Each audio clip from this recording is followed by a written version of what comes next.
Hi YouTube, it's Janelle here. In this video, I'm going to be talking to you guys about exactly why it takes so long to improve or increase your credit score after it's already been messed up in the past. A lot of people post videos on YouTube about how to improve your credit score quickly, including me, but there's only a certain amount of hacks and tricks that you can do, and to a certain point, and then that's it, because after that your credit score really just depends on a lot of things that you can't necessarily change overnight. So I'm going to talk about that in just a second, but first want to remind everybody to run over to my Instagram and Facebook and check me out on social media. Support, go follow me, go add me, go comment, go like, go thumbs up, all that good stuff, because I love to connect with people who come and see my videos here on YouTube over on social media as well. I share a lot of resources and tips on my social media, and I try to post as much as I can, but really I just like to connect with people, so come over there and check me out. Also want to let you all know that I have a Patreon page, which is linked in the description box below. If you can find it in your heart and in your budget to give even just $1 a month, it would definitely help me to continue to put more content up on this channel. Okay, so jumping into the video topic, I really want to make clear that your credit score is not something that just depends on one or two things that you do. It depends on so many different things, behaviors that you have to do, and you have to do them the right way over and over again consistently in order to build up a good reputation financially. So I talk a lot about utilization on my channel. One of my biggest videos that most people supported and watched and really liked, and it helped a lot of people, was my video about credit card utilization, which is how you can increase your score so quickly. But that's only one out of the 5 different factors that affect your score. So I'm just going to go through the factors and then talk about why only utilization really can affect your score pretty quickly, and everything else can't really affect your score.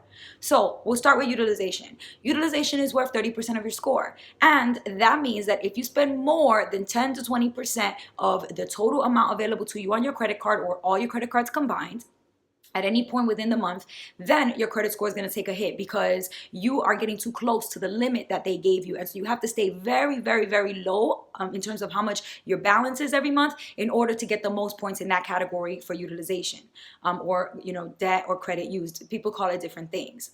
Now, the next category, which is actually worth more than utilization, is 35% of your score, and that's your payment history. Now, your payment history is really important. Not only is it the biggest category, the biggest chunk of your score, but it's one of the things on your score that really is hard to change, especially not overnight. Okay, so payment history basically means that you have a history of making payments on time. So that means for years and years and years, for as long as you've had credit, how many payments have you made, and how many of those payments were made on time? How many of those payments were made late?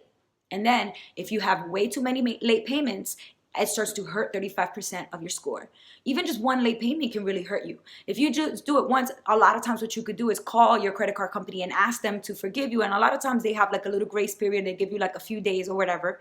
But if it's a repeated behavior, if you repeatedly forget to make your payment on time, or you repeatedly don't send in your minimum for your credit card bill, then of course you're going to start to have a lot of X's on your credit report, a lot of different times that you did not pay, and that starts to create a pattern. And that's where they start to say, oh, this person is not trustworthy. If we lend them more money, what's the chances that they're going to pay us back on time when they say they will, when we ask them to? So that's why it's really important that you always make your payments on time, that you never make a late payment, or that you miss a payment or forget a payment due date. So it's really important that you automate your finances, right? So you never miss a due date.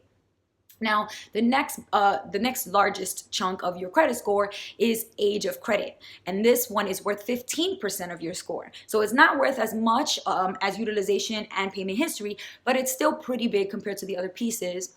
And this is, again, something with your credit that you cannot go back in time and change or fix, and that you can't change from one day to the next, like utilization.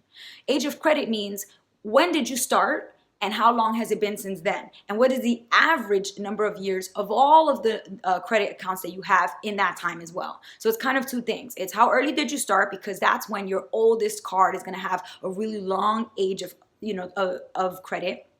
And then how many different cards do you have, and and average the ages of them together to see what the average is.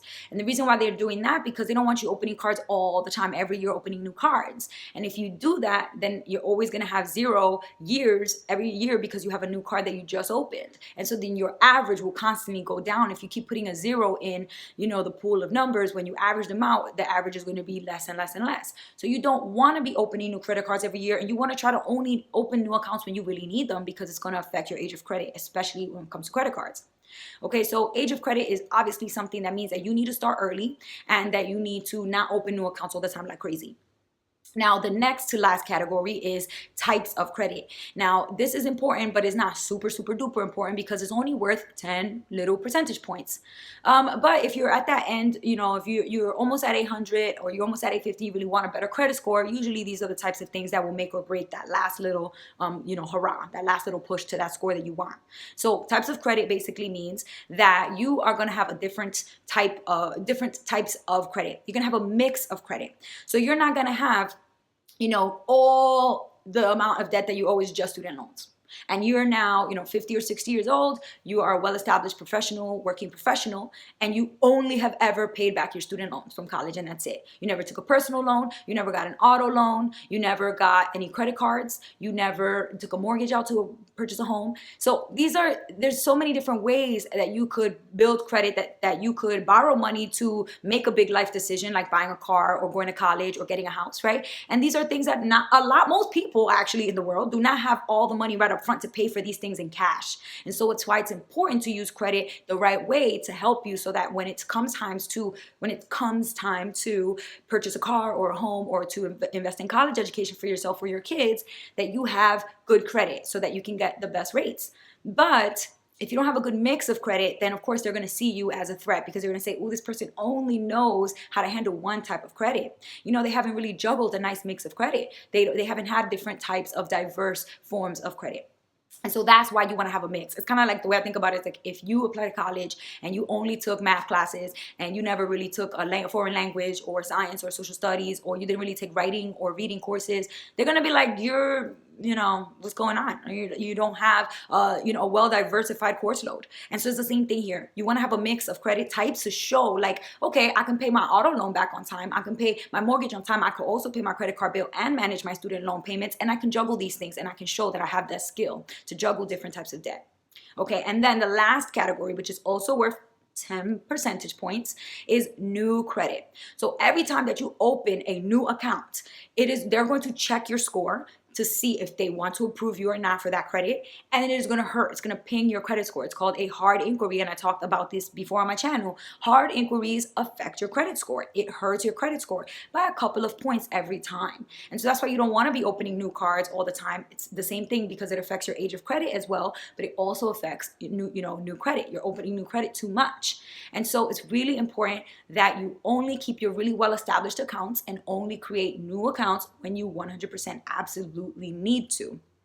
Okay, so now that we went over each piece of the pie and we went over all the factors, it is really, really important that you understand that the only one that can really be improved from one day to the next is utilization. All of the other factors require time. So if you made a huge mistake when it comes to utilization, you had $1,000 credit card available to you, and you used $900, and you're at 90% utilization, and you're so, upset because you never knew about the 10% to 20% utilization range to be in the excellent category. You never knew those things. You didn't get a chance to watch my video back when I posted that video. For whatever reason, you didn't know that. You can go online or call up your credit card company and set up a payment right now for $900 or for $850, whatever amount you want, and bring that balance down really close to zero, or really close to 10% of what's available to you. And in the next month or two, you will see an immediate increase in your score, because utilization is worth 30%. And I've gone over this in another video, so I'm not going to go too much into this. But that's the only one that you can see your credit. You can actually do something about it to increase your credit score and improve your credit quickly.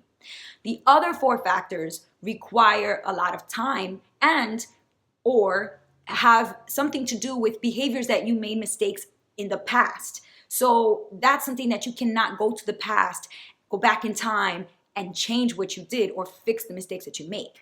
You just can't. So that's why it's so important that you understand what these factors are, that you know what you're supposed to do to have a good credit score, so you never have to regret a mistake that you made, and especially not one that you really cannot fix, that you have to wait 7 years or 5 years or 2 years before it comes off your credit report.